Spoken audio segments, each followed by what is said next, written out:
Hello மக்களே, Valentine's day start ஆகிறதுக்கு இன்னொரு ½ அன் ஹவர் இருக்குது. அதுக்குள்ளே ஹஸ்பண்டை சர்ப்ரைஸ் பண்ணிடலாம் அப்படின்னு சொல்லிட்டு என்னால் முடிஞ்ச சின்ன சின்ன திங்ஸ் எல்லாம் வாங்கி வச்சுருந்தேன் அழகுக்காக. பட் அவர் இருக்கிறதுனால எனக்கு சர்ப்ரைஸாக ரூம்குள்ளேயெல்லாம் டெக்கரேட் பண்ண முடியல. அதனால் நான் என்னோடய கிச்சன் டைனிங்கே யூஸ் பண்ணிட்டேன். சரி, சிம்பிளாக ஏதாவது பண்ணிடலாம் அப்படின்னு சொல்லிட்டு. ஃபஸ்ட்டு ஆக்சுவலி நான் பிளான் பண்ணுற ஐடியாவே இல்லை. சரிக்கா, எப்படியும் நான் எல்லா வருஷமும் எனக்கு சர்ப்ரைஸ் பண்ணுறது ரொம்ப பிடிக்கும், அது சின்னதோ பெருசோ.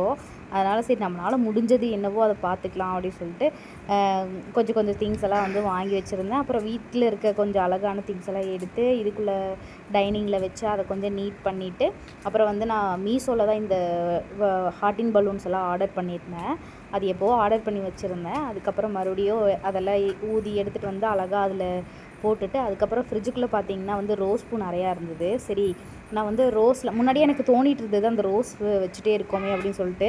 அப்புறம் கரெக்டாக வேலண்டைன்ஸ் டே அன்றைக்கி அது என் கண்ணில் பட்டது. சரி, இதை வச்சு ஒரு பிளான் பண்ணிடலாம் அப்படின்னு சொல்லிட்டு அந்த டைனிங்கில் ஹார்ட்டின் ஷேப்பில் பூவெல்லாம் உதிர்த்து அதை போட்டு விட்டுட்டு, அப்புறம் சென்டரில் எல்லோ அண்ட் ஆரஞ்சு தான் இருந்தது. இந்த 2 பூ தான் இருந்தது.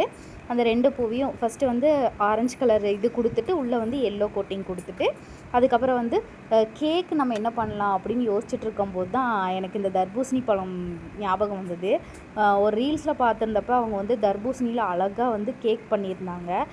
சைட்லலாம் ஆரஞ்சு திராட்சை எல்லாம் வச்சு பண்ணியிருந்தாங்க. அது ஞாபகத்துக்கு வந்தது. சரி, நம்ம ஏன் இந்த தர்பூசணியில் ஹார்ட்டின் ஷேப்பில் கேக் பண்ணிடக்கூடாது அப்படின்னு சொல்லிட்டு அதை பிளான் பண்ணி வச்சுட்டே அதை யோசிச்சுட்டே நான் அந்த ஹார்ட்டின் ஷேப்பெலாம் வரைஞ்சி, அதுக்கப்புறம் நான் அவருக்கு ஒரு சாக்லேட் வாங்கி வச்சுருந்தேன்.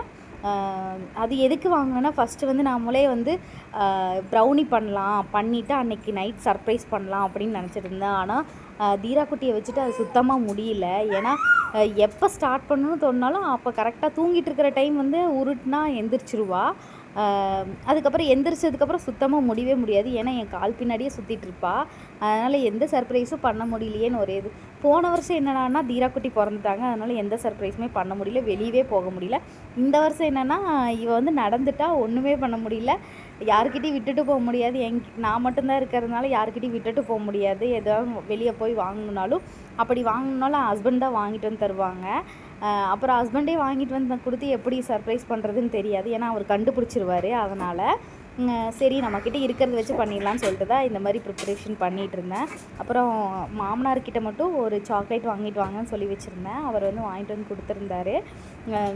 அதுவும் வீடியோ காலில் பார்த்து எனக்கு பிடிச்ச சாக்லேட் என்னவோ அதை பார்த்து வாங்கிட்டு வச்சுட்டு, அதுக்கப்புறம் தர்பூசணியும் அழகாக ஹார்ட்டின் ஷேப்பில் நானும் எப்படியோ வருமோ வராதோன்னு நினச்சிட்டே இருந்தேன். ஆனால் ஏதோ ஒரு அளவுக்கு ஹார்ட்டின் ஷேப்பில் வந்ததும் கட் பண்ணி வச்சுட்டு ஒரு சிம்பிளான நீட்டாக இருக்கிற மாதிரி ஒரு லவ்வர்ஸ் டே செலிப்ரேஷன் ஸ்டார்ட் பண்ணி வச்சுட்டேன். செலிப்ரேட் பண்ணோம். ரொம்பவே நல்லா இருந்தது. எனக்கும் ரொம்ப ஒரு மாதிரி எதுவுமே பண்ணலையே அப்படிங்கிற ஒரு கில்ட்டி இல்லாமல் இருந்தது. ஏன்னா எனக்கு அவர் பண்ணணும் எக்ஸ்பெக்ட் பண்ணுவேன். பட் அவருக்கு அதெல்லாம் தெரியாது. அதனால் நான் அவர் என்ன சொல்லுவார்னா, எதாவது சர்ப்ரைஸ் பண்ணுவீங்களா அப்படின்னு நானே கேட்பேன். கேட்டால் அவர் என்ன சொல்லுவார்னா, உனக்கு என்ன வேணும்னு சொல்லி நான் வாங்கித்தரேன் அப்படின்னு சொல்லுவார். என்ன பண்ணணும்னு சொல்லி பண்ணுவேன் அப்படின்னு சொல்லுவார். அப்படி பண்ணால் பிடிக்காது. அதனால் இருந்தாலும் சரி ஓகேன்னு நான் எனக்கு பிடிச்சதெல்லாம் கேட்பேன், வாங்கி தருவார். என்னோடய சிம்பிளான சர்ப்ரைஸ் இது தாங்க. பிடிச்சிருந்ததுன்னா மறக்காமல் நம்மளோட சேனலை சப்ஸ்கிரைப் பண்ணிட்டு லைக் பண்ணிக்கோங்க. இன்னும் நிறைய வீடியோஸ் அப்லோட் பண்ணுற ஃப்யூச்சரில் லாங் வீடியோஸும் இனிமேல் வந்துகிட்டே இருக்கும். பாய்.